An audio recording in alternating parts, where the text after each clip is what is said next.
नमस्कार दोस्तों, स्वागत है आपका उमंग अकेडमी A to Z में। जी हाँ दोस्तों, शिक्षक भर्ती प्रक्रिया जो है कौन कौन सी कारण है जिसकी वजह से जो है आप प्रक्रिया से बाहर हो सकते हैं, इसके संबंध में जो है ये वीडियो है। बहुत सारे कैंडिडेटों ने ये सवाल है कि ये समस्या है ऐसी, तो हमारी कोई दिक्कत तो नहीं होगी। तो ऐसी कौन कौन सी वजह है जिसकी वजह से बाहर किया जा सकता है, वो इस वीडियो के माध्यम से आपको बताने वाला हूँ। यहाँ पर मेरे पास उच्च माध्यमिक शिक्षक नियोजन अंतर्गत अमान्य प्रकरणों की जो है सूची है एक, जो कि आप देख सकते हैं TRC पर भी ये उपलब्ध है। इसको आप देखेंगे कि रीज़न फॉर रिजेक्शन, मतलब जो आपका रिजेक्ट किया गया किसी कैंडिडेट को, उसके कारण क्या है। जैसे कि यहाँ पर पहला जो है नाम दिया है इसमें मनोज पाटीदार, इनका स्नातकोत्तर की उपाधि सह विषय में अर्जित करना एवं स्नातक की उपाधि मूल विषय में। यानी कि यदि आपने जैसे मान लो वर्ग 2 या फिर वर्ग 1 में, वर्ग 2 में यदि BA किया है, नॉर्मल BA किया है, ठीक है, आप चाहते हैं कि हिंदी के लिए या फिर इंग्लिश के लिए आप स्पेशल सब्जेक्ट के तौर पे आपकी नियुक्ति हो जाए, तो वो मान्य नहीं है। उसी प्रकार से यदि वर्ग 1 में भी है तो वर्ग 1 में भी ऐसी जो है उपाधि है तो वो मान्य नहीं होगी। दोनों समय, यदि ग्रेजुएशन में है तो ग्रेजुएशन और PG में है तो PG, दोनों में क्या होना चाहिए, मूल विषय के रूप में होना चाहिए, यानी कि लिटरेचर होना चाहिए। जनरली लोग क्या करते हैं कि BA कर लेते हैं, ये नहीं होता है कि मतलब BA काय से करना है, हिंदी लिटरेचर से करना है, इंग्लिश लिटरेचर से, या फिर संस्कृत लिटरेचर से, उर्दू से, किस विषय से करना है। उन्होंने क्या किया, BA कर लिया। अब क्या है, कंपटीशन का समय है, कैंडिडेट इतने भरे पड़े हैं कि स्पेशल सब्जेक्ट वाला कैंडिडेट चाहिए है जो कि नियमानुसार है, ठीक है। तो इसलिए जो है इनको रिजेक्ट किया गया है। दूसरा, स्नातकोत्तर की उपाधि सह विषय में अर्जित करना एवं स्नातक की उपाधि मूल, सेम टू सेम कारण है। स्नातकोत्तर की उपाधि तृतीय श्रेणी में अर्जित करना, यानी कि तृतीय श्रेणी, यानी कि 50% से कम जो अंक हैं, 50% से जो कम अंक हैं, उन कैंडिडेट को बाहर का रास्ता दिखाया जा सकता है, ठीक है। लेकिन यहाँ पर काय में है स्नातकोत्तर, क्यों, क्योंकि ये उच्च माध्यमिक की है। अब 12वीं का काय में होगा, 12वीं के परसेंट के आधार पर जो है कैंडिडेट को बाहर का रास्ता दिखाया जा सकता है। इसके बाद में जो है नेक्स्ट है सेम टू सेम स्नातकोत्तर की उपाधि जो है सह विषय में अर्जित करना।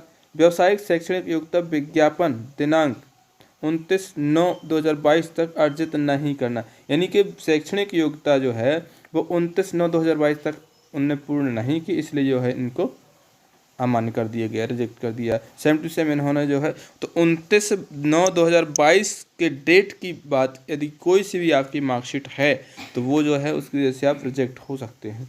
स्नातक की सभी वर्षों सेमेस्टर की अंक सूची अपलोड प्रस्तुत नहीं करने के कारण, अन्य राज्य का जाति प्रमाण पत्र होने तथा आरक्षित वर्ग प्रवर्तित अंक 90 से कम प्राप्त होने से अमान्य। यानी कि यदि अन्य राज्य के हैं तो 90 अंक तो कम से कम चाहिए ही चाहिए है, किसी भी जाति का हो, ठीक है। और उनको क्या है, सीधा सीधा UR में लिया जाता है, जाति प्रमाण पत्र कोई लाभ नहीं दिया जाता है। एक ही सत्र में नियमित छात्र के रूप में 2 उपाधि अर्जित करने से अमान्य, यानी कि आप एक सत्र में 2 उपाधि कर सकते, बशर्ते एक नियमित हो और एक कैसी हो, प्राइवेट हो। इस प्रकार से करेंगे तो सही रहेगा। यदि दोनों उपाधि, जैसे कि आपने D.Ed किया है और BA किया और यदि BA इसमें लगा दिया है गलती से, तो उसमें आपकी कैंसिल होने के चांस है। वैसे ये क्या है, 12वीं बेस पे है तो नहीं होना चाहिए। EWS का समक्ष प्राधिकारी द्वारा जारी प्रमाण पत्र प्रस्तुत नहीं, यानी प्रमाण पत्र प्रस्तुत नहीं कर पाना। स्नातक की उपाधि संबंधित विश्वविद्यालय से जारी नहीं हुई, अतः अंक सूची फर्जी होने से अमान्य। यानी कि कई कैंडिडेट ऐसे हैं कि जो क्या हो सकते हैं, फर्जी बनवा लेते हैं अंक सूची। तो भाई जो वेरिफिकेशन होता है आपका ऑफलाइन वेरिफिकेशन, उसके पहले वो विश्वविद्यालय से जो है उसका पूरा डेटा मंगा लेते हैं कि इतने जो कैंडिडेट हैं, मान लो आप 17,000 कैंडिडेट हैं, 17,000 कैंडिडेट का पूरा जो है किस किस यूनिवर्सिटी से आपने जो है 12वीं किया है। मोस्टली MP बोर्ड्स जो 12वीं करेंगे MP बोर्ड CBSE बोर्ड से ही करेंगे, ठीक है। तो उनको जो है डाटा दिया जाता है कि आपके क्या ये कैंडिडेट आपकी यूनिवर्सिटी का है या आपकी बोर्ड का है, उनसे ये डाटा लिया जाता है, वहाँ से जो है कंफर्म कर लिया जाता है। उसके बाद जो है इसमें आपको जो है आगे की प्रक्रिया शामिल किया जाता है। यदि नहीं है तो फिर आपको अमान्य कर दिया जाता है। देखो यहाँ पर क्या है, अतिथि शिक्षक अनुभव प्रमाण पत्र प्रस्तुत न करने से आयु छूट की बाध्यता नहीं एवं आयु अधिक होने से अमान्य। यानी कि अतिथि शिक्षक होते तो उनके लिए आयु थोड़ी सी ज़्यादा होती, आयु उनकी क्या है, थोड़ी सी ज़्यादा रही होगी।